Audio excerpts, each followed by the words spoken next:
Hello mga beshi for today's video. As usual, ito na naman ang late upload. But this is the moment. Kailangan na talaga natin itong i-post para mawala na, mabura na sa cellphone ko. Hilig ko po talagang mag-videos. Hilig ko po talagang mag-take ng pictures, especially kung first time ko po sa isang lugar.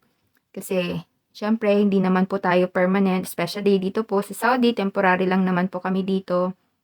Hindi ka pwedeng maging residente dito.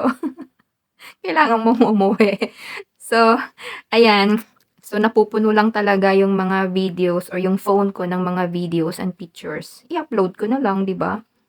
So, ayan. Bago pala kami umakyat doon sa kabilang barangay, doon sa hagdan, ito makikita po natin yung malawak na taniman ng kung ano-ano. At yung mga puno na yan, mga dates.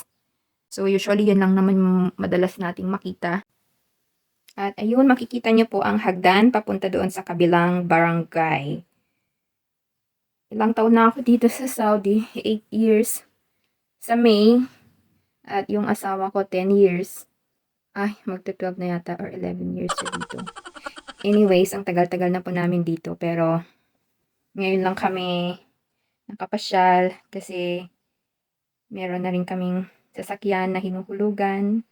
Baka isipin ng iba, porket nasa abroad ka, dami mong pera, pero mga besh, sakto lang. Di pa ako bilyonaryo.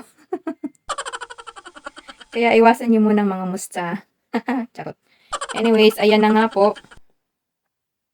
At tingin-tingin lang tayo dito. Ay, nako. Hindi ko na naman alam ang sasabihin ko. So, nung pumunta nga kami dito, it's a free pass. Yan, para tunog sosyalin tayo. So, nung pumunta kami dito ay wala ngang bayad. Pero ngayon, according to Google, ay meron na pong 50 SR.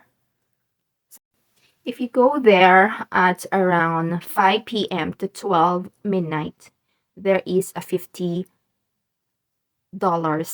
na babayaran. Pero from 10 in the morning hanggang 5 p.m., free naman po daw siya. That's according to their website. Anyways, may parking, may bayad din po sa parking. 30 SR per hour. At kung medyo mayaman ka naman at ayaw mong hanapin yung parking lot nila, meron doon 150 SR daw yung valet. Yeah. So, yun. Anyways, tapos na tayong libutin yung bandang doon ng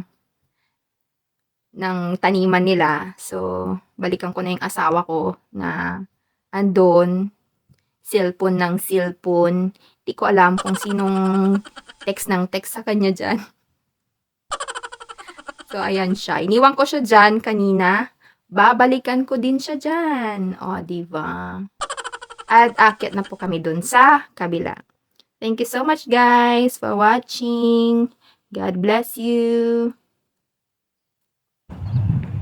Ano? Oh, tara. Tara na!